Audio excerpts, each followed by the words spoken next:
Hello and welcome to my video, case study number 4, gold digging. The thing is, I don't really, in all honesty, think I need to prove the case that females throughout all of human history have been gold diggers or are gold diggers. And even the word gold digging or gold digger is uniquely applied to women.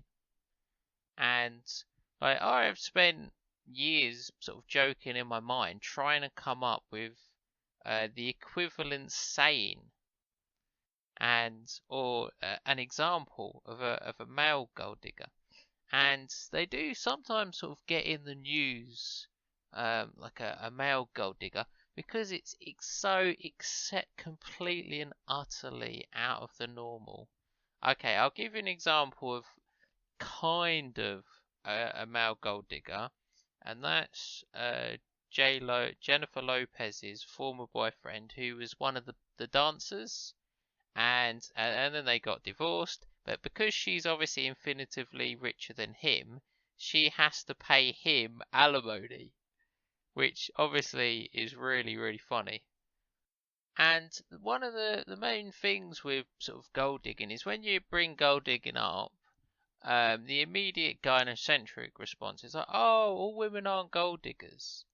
And there was a guy I was reading a comment, and he had a great saying that his dad used to tell him, which is, there's no romance without finance. And I was like, wow, that is so true. Because if you are serious about starting a family, then obviously men need to provide resources. And women give birth, and while they're child rearing, they're not going to be able to provide many, if any, resources at all. This is the nature of reality, the sexual dimorphism between the human species. And I don't get why some people object to sort of pointing at women as gold diggers, like this is unfair or unjust. And it's like, no. It's like pointing out that you could argue that every single man is shallow because he's attracted to only attractive women. I'm sorry, I can't overcome my biological urge to find fat, ugly women attractive. It's just not going to happen. And a question I pose to the anti-MGTOW community is what I like to call the gold digger ratio. And I've been challenging them for years, but they wouldn't give me a hard answer because they was unable to. Which is what is the ratio of gold digging men to gold digging women? For example, is it for every 100 women, there's one man? And the honest answer is I'm going to call it near infinitum, because the number of gold digging men throughout all of human existence is basically non-existent. And the amount of gold digging women is pretty much all of them. And we all know, for example, if someone gave you $1 million or $1 billion, you today, the second you got that money and you started telling women, magically you can attract multiple more women than you'd ever be able to attract. I'm not going to play the clip, but I don't know if you've seen the Facebook movie where Mark Zuckerberg's on his journey to becoming super rich, and the girls at college are like, you're Mark Zuckerberg? I want to suck your dick. And again, is this unique? Do we hear about all these famous athletes and sports stars where women are sort of so desperate to get anything, they'll suck their dick in the toilets or wherever it is, because they want to have that person's kids. They want to have access to that male. And again, like I always love to say, let's look at the inverse. So for any man, is a rich and successful woman attractive? You'll go, yes, because if she's so rich, I won't need to work. Okay, but then what can you do for the woman? If she has $1 billion in her bank, she isn't looking down.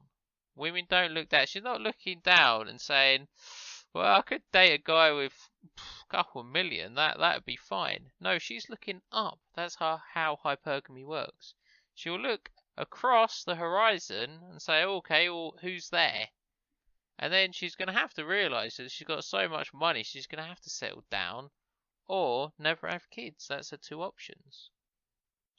And let's say gold digging doesn't exist and it's completely made up by the male patriarchy.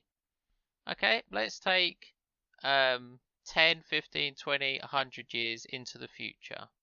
If there's a rich and successful man, is he going to get more money than an exactly equal in terms of looks, equal in terms of education, man with the same personality, the same traits, the same skills? Because obviously with child rearing, money and provision is the main driving factor. Now, yes, there's multiple other factors, but as 50 Cent said, which was pretty funny, love won't get you on the bus. And as I alluded to earlier, no finance, no romance. And even Kanye West can point out, she ain't fucking with a broke nigga. Another quick funny one, which is always your instant reaction or I'm going to predict your mind. Okay, let's say you see an extremely attractive woman and she's arm in arm with a man and the man is extremely unattractive. What are you going to say? What mystery? Why are they together? What do you reckon? Do you reckon she's got some skeletons in the closet and he's got some dirt on her? Do you reckon she's into ugly guys because that's her fetish? Do you reckon she's into older guys because that's her fetish? Do you reckon they're in some crazy BDSM and he's the only crazy enough guy? Or do we reckon he's got lots of money? Do we reckon that's the most likely alternative? Because that honestly is the first answer out your mouth because it's the most obvious because it's obviously true.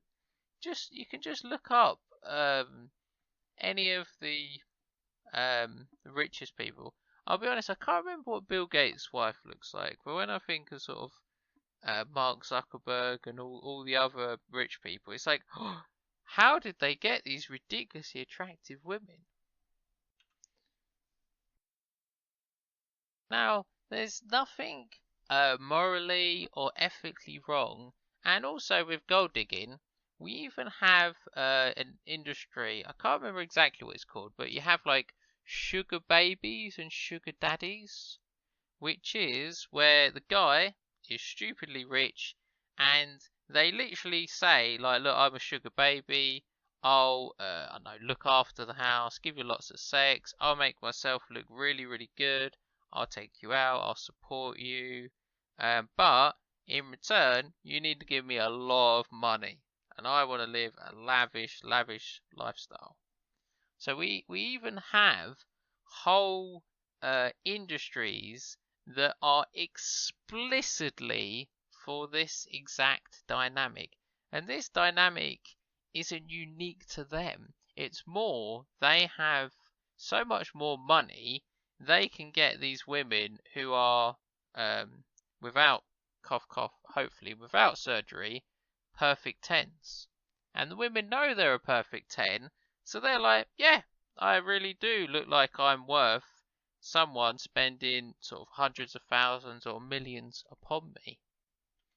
And just to repeat again, there's nothing unethical or no issues with this, but we need to just look at the honest nature of reality.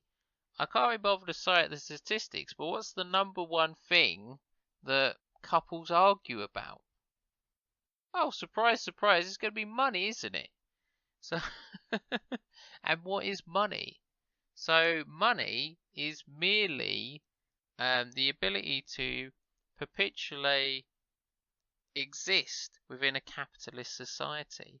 So obviously, if you don't have money, you're going to struggle to exist. If you've got no money to buy food, you're not going to survive very long. And this is where sort of sometimes hypergamy jumps in, like for example in recessions. Now recessions can be a double-edged sword.